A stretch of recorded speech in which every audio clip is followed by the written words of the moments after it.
டெல்லியில் எடப்பாடி பழனிசாமி அதிர்ச்சியில் ஓபிஎஸ் சசிகலா. நண்பர்களே, அதிமுக தொண்டர்களாக இருந்தீங்க அப்படின்னா மறக்காம நம்ம சேனலை சப்ஸ்கிரைப் பண்ணிட்டு இந்த வீடியோக்கு லைக் பண்ணிருங்க.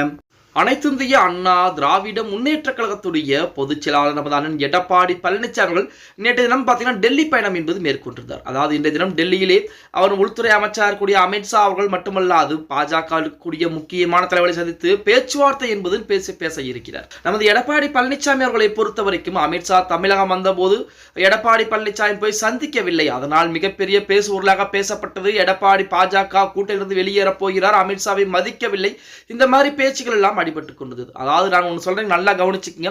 திமுகவிலே மிகப்பெரிய ஒரு பூகம்பம் வெடித்தால் கூட வெளியே செய்தித்தாள்களோட வெளிவராது.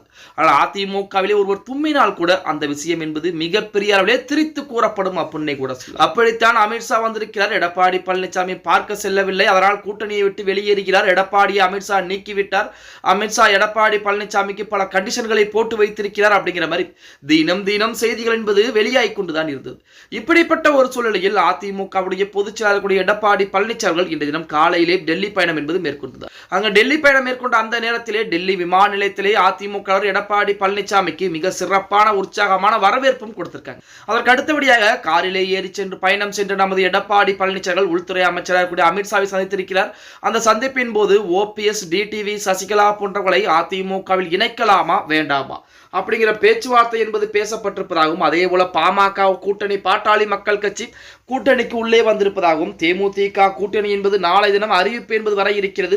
அது மட்டுமல்லாமல் நீங்கள் கேட்கக்கூடிய தொகுதிகளை எங்களால் ஒதுக்கி கொடுக்க முடியாது, நீங்கள் 45 தொகுதி வரைக்கும் எதிர்பார்க்கிறீர்கள், 45 தொகுதிகளை எங்களால் ஒதுக்க முடியாது என அனைத்து விதமான பேச்சுவார்த்தையும் பேசுவதற்குத்தான் எடப்பாடி பழனிசாமி டெல்லி பயணம் மேற்கொண்டிருக்கிறார். அதிலும் முக்கியமாக இன்னொரு விஷயம் ஒன்று இருக்கிறது. அதாவது நேற்றைய தினத்துக்கு 2 தினங்களுக்கு முன்பாக தமிழக ஆளுநராக கூடிய RN ரவியை சந்தித்து திமுக செய்த ஊழலுடைய பட்டியல் ஆதாரத்துடன் எடப்பாடி பழனிசாமி கொடுத்திருந்தார்.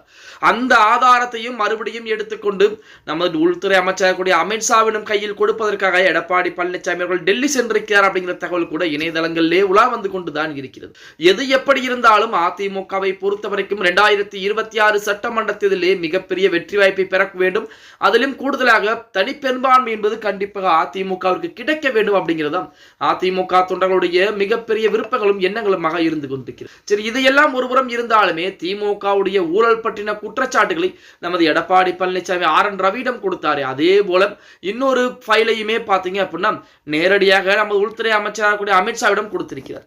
அதற்குத்தான் எடப்பாடி பழனிசாமி ஒரு காலத்திலே சொல்லியிருந்தார், அதாவது தேர்தல் வருவதற்கு முன்பாக அவர் திமுக இருக்கக்கூடிய அனைத்து அமைச்சர்களும் கண்டிப்பாக சிறைச்சாலையில் தான் இருப்பார்கள் அப்படிங்கிற மாதிரி ஒரு அதிரடியான ஒரு தகவலையும் சொல்லியிருப்பார். ஓகே கைஸ், வீடியோ பிடிச்சிருந்தா மறக்காம லைக் பண்ணிருங்க. அப்படி இந்த வீடியோ ஃப்ரெண்ட்ஸ் அண்ட் ஃபேமிலிக்கும் ஒரு ஷேர் பண்றது மட்டுமல்லாமல் நம்ம போடக்கூடிய வீடியோ பத்தின கருத்துக்களை கீழே மறக்காம கமெண்ட் பாக்ஸ்ல பதிவு.